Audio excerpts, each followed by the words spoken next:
Welcome, James. Our assignment for this episode is an essay by Martin Heidegger called The Thing, Das Ding, which he delivered as a lecture in the Bavarian Academy of Fine Arts in Munich in 1950. Derided by many for his previous involvement with the Nazi Party, but still celebrated as a brilliant, brave, and inventive thinker.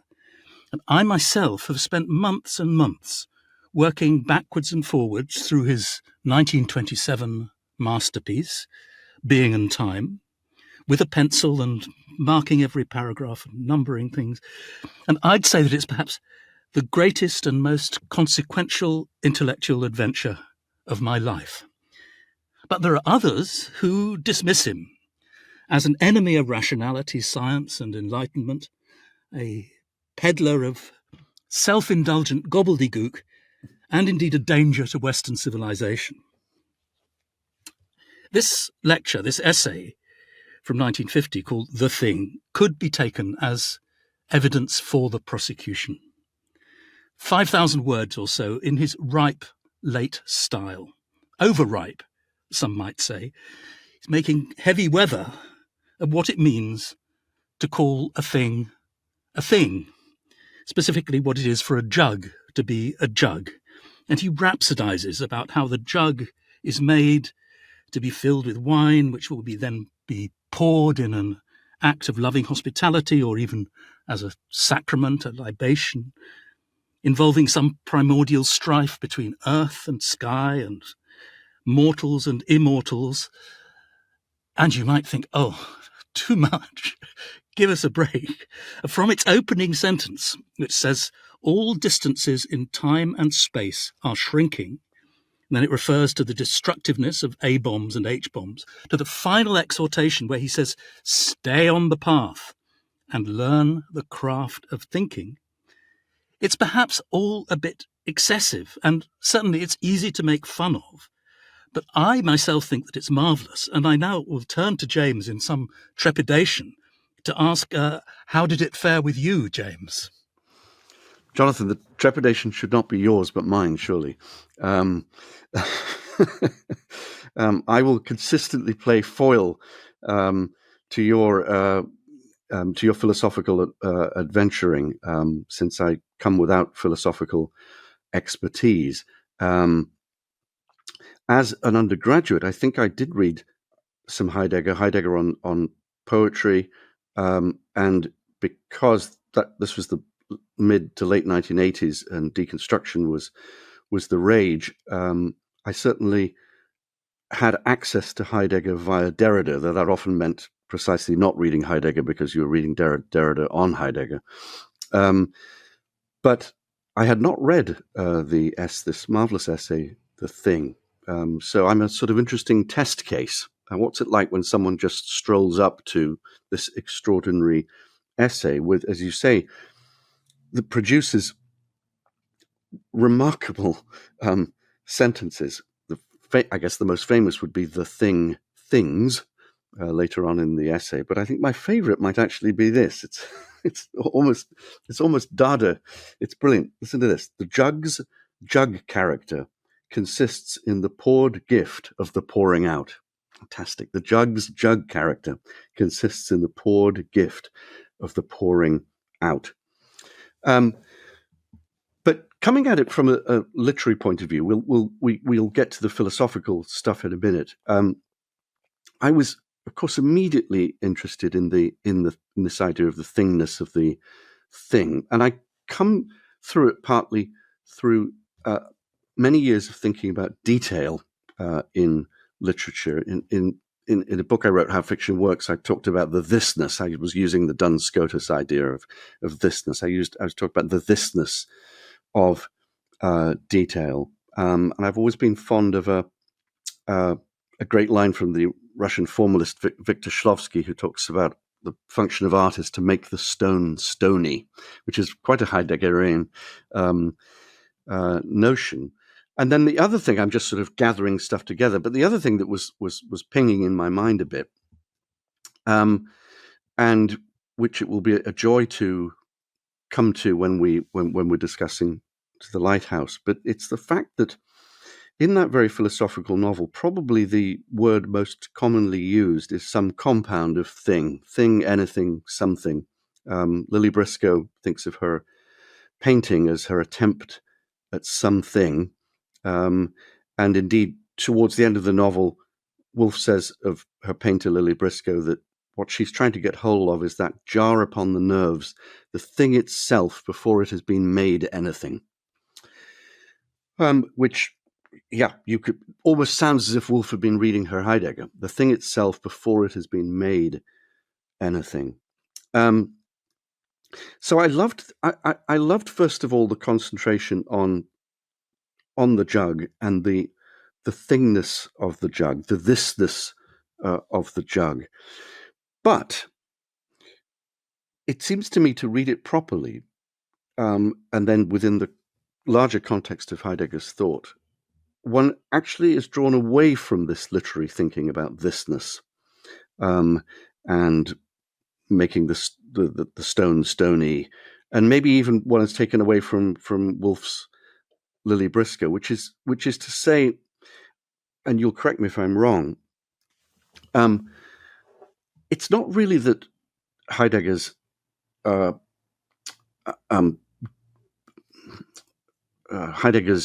sort of target is thisness so much as, or even the thing, but what he calls thinging. And maybe I'm being already a little bit too, maybe we're getting beyond ourselves, but it seems to me that the difference between the thing, the jug, the detail that is thisness, is perhaps a very important one in Heidegger, which would be the difference between an object and this much more mysterious self-revelation, which we need not to objectify as even as the thing, but as something more dynamic, hence the thing things, or the thing is thinging. We catch sight of this mysterious, glimmering, thinging thing. And that's not the same quite as, well, not the same at all as looking at the jug as an object. And it's not the same even as perhaps a jug appearing in a novel. After all, Heidegger does want to make clear at the beginning that he's not talking about the jug as an object, right? It's not dependent upon representation. And he says, does he not, that a mistake of Plato and the like is to conceive of presence as appearance, or to conceive of the jug, as it were, as an object of making. No, says Heidegger, there's this thing that is standing before us. It stands forth in the unconcealedness of what is already present. And it seems to me at that moment, we're moving away from sort of my world, my world of the thisness of the jug, a representation of the jug in literature, to something much more philosophical. And in fact, when I was reading this essay, I wrote down a little note, which was in Heidegger's terms, the detail in literature, the thing that I've always been really interested in. We might call detail in literature as an object that is trying to turn itself into a thing. Is trying to thing, but in fact, it's always an object. It's a represented. It's the jug represented by writing, and Heidegger wants us to get somehow through that, beyond that, to this glimmering, flickering, dynamic movement between revelation and concealment, which is much, much more mysterious, and that's where the essay begins to go wild. I'm not sure I agree about it being wild, but I think there is a lot of background which he doesn't make explicit in this essay. I mean, he begins by talking about technology.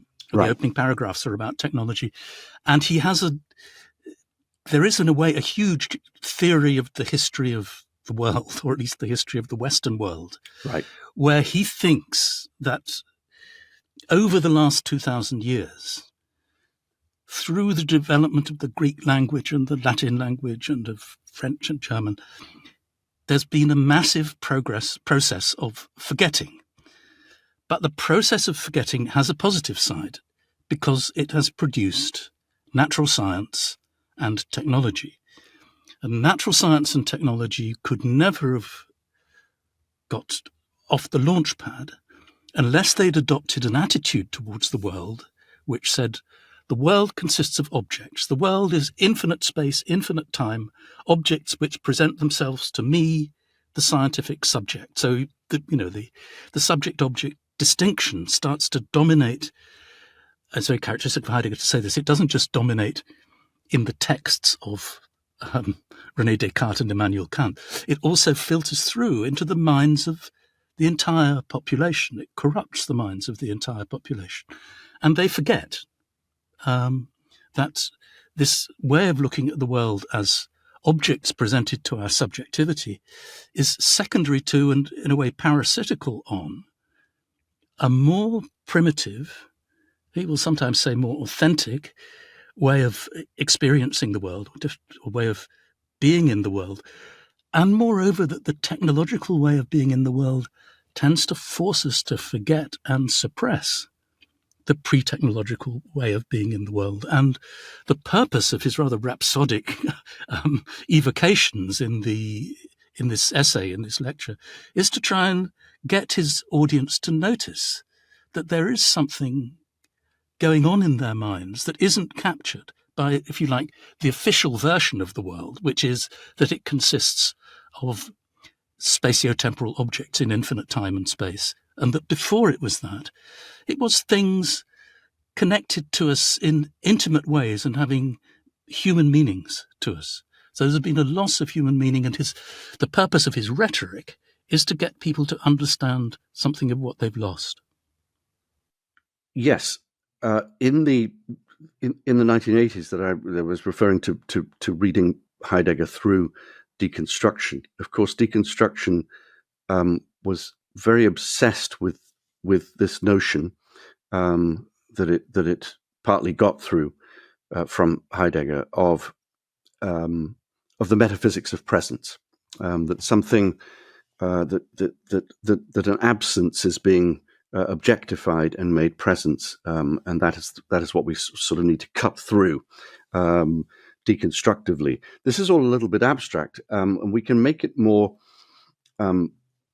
palpable if we just perhaps go through the very beginning of the essay, The Thing. Heidegger says technology brings us nearness in the sense that it collapses distances. We can get on a plane and quickly go from A to B. But this isn't nearness. In fact, actually, this isn't real nearness. This isn't true nearness. In fact, this is a kind of it's not only a sort of trick of science. It's part of science's destruction of things in a way. He right at the beginning mentions the atom bomb. It's a sort of striking thing where he says, the atom bomb, if from Heidegger's point of view, is completely foreseeable. It's simply the culmination of centuries of a kind of destruction of the thing by science. So technology brings us a kind of nearness, but it's fake. It's not real. What is nearness? Near to us are what we call things. But what is a thing? And that's where he starts. He says, well, a jug. Let's propose a jug. A jug is a thing. Which, by the way, is already a move I absolutely love. But what a jug is a thing. But what is it? It's a vessel. It stands on its own. It's not an object because it's not dependent on representation. It's a made thing, but it's not dependent on its madeness for its jugness. It's not an idea. It's not what Plato, I'm paraphrasing a little bit here, it's not what Plato thought it was, an object of making or a presence conceived as an appearance. It's not even an object that stands before us. It stands forth, says Heidegger.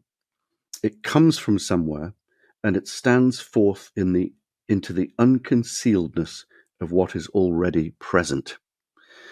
And we might just sort of stop there, because there are so many premises in that march of argument that only takes 2 or 3 pages, I think, in the essay, that it might be useful just to sort of stop there and ask ourselves, how does Heidegger get to this point? He's had to clear away all these things that he says the jug isn't, in order to try to get closer to this idea of what the jug is as a thing.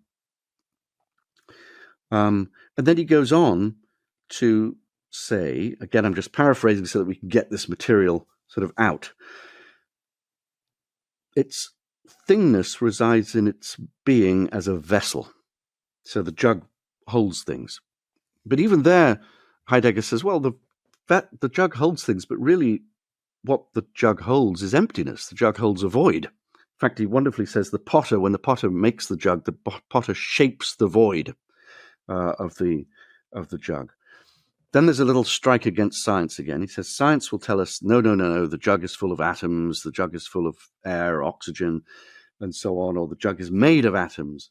But that's an objectification that Heidegger is not interested in, or indeed feels is some sort of deception.